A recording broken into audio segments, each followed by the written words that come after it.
Oke, bismillahirrahmanirrahim. Assalamualaikum warahmatullahi wabarakatuh. Perkenalkan, nama saya Gunawan Rizky Ardian. Saya dari Universitas Yarsi, Prodi Akuntansi. Saya ingin menjelaskan sedikit apa itu SPSS Statistik Data Editor. Jadi begini teman-teman.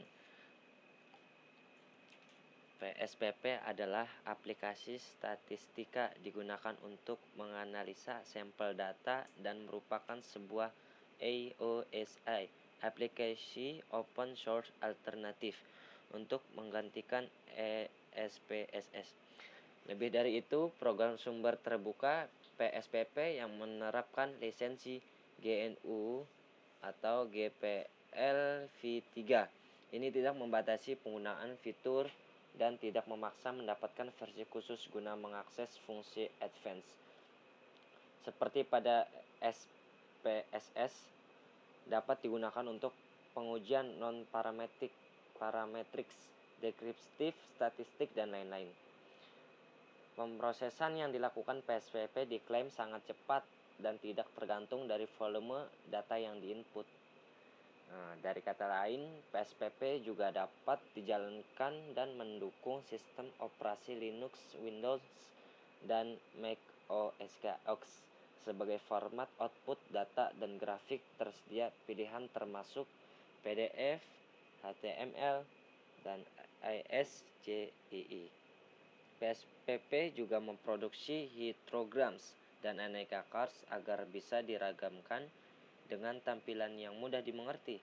Sejatinya, PSPP tampil di samping sangat sedikit pengecualian adalah serupa dengan SPSS.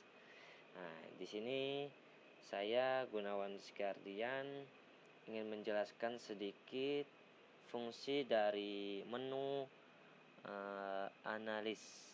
Nah, ini teman-teman analis. Nah, di sini banyak ya teman-teman.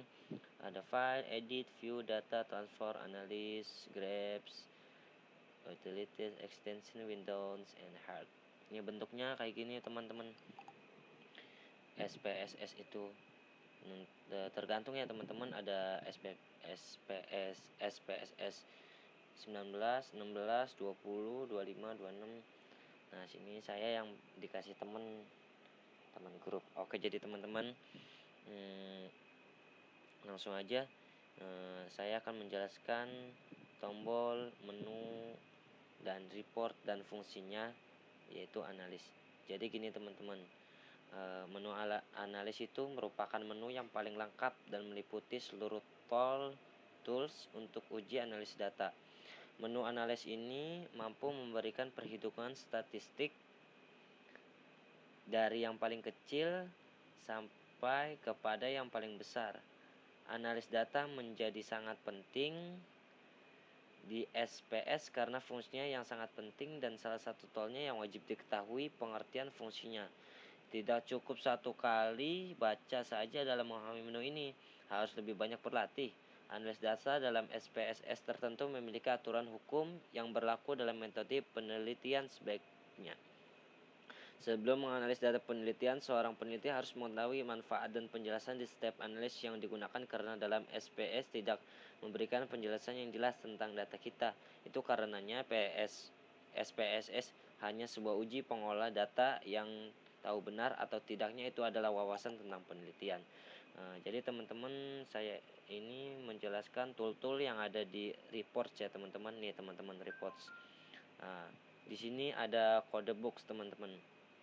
Jadi code box ini teman-teman fungsinya itu merupakan salah satu tools yang baru dalam SPSS yang dapat dilihat dalam SPSS versi 23 teman-teman. Fungsinya adalah memberikan laporan mengenai kode data yang kita miliki. Nah, lanjut aja ya teman-teman. OLAP Cubes adalah bentuk laporan dalam SPSS dengan menampilkan data yang ringkas dan praktis termasuk banyaknya variabel. Hasil berupa deskripsi data bukan dalam bentuk inferensi. Nah, jadi banyak teman-teman data-data yang masuk untuk digunakan secara variabel dan dalam bentuk inferensi. Nah, ini OLAP kubis teman-teman.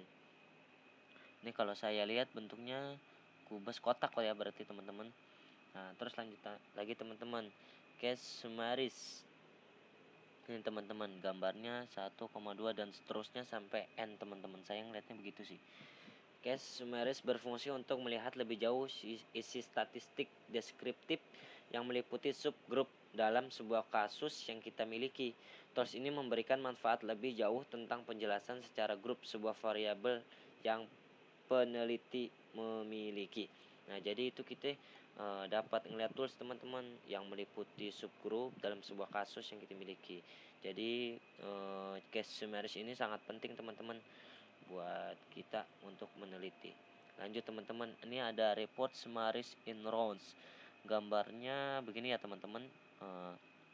Nanti kalau teman-teman udah download atau udah punya SPSS, nanti teman-teman bisa lihat di sini, dan cara penggunaannya lagi mungkin nanti bisa kita belajar bareng-bareng teman-teman. Oke, jadi report summaries in rows ini nih, yang ini teman-teman. Nah, berfungsi untuk membuat laporan setiap ringkasan pada baris yang berlainan. Jadi itu fungsinya kita ngebuat laporan teman-teman setiap ringkasan pada baris yang berlainan. Jadi lain teman-teman garisnya. Mungkin begitu teman-teman. Oke, lanjut teman-teman.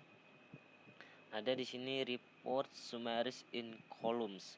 Nah, dengan bedanya dengan ini kelihatannya tanda merah plusnya di sini teman-teman. Nah, kalau ini tanda plus merahnya di sini teman-teman. Nih, kalau teman-teman lihat nih. Tuh, beda ya teman-teman ya.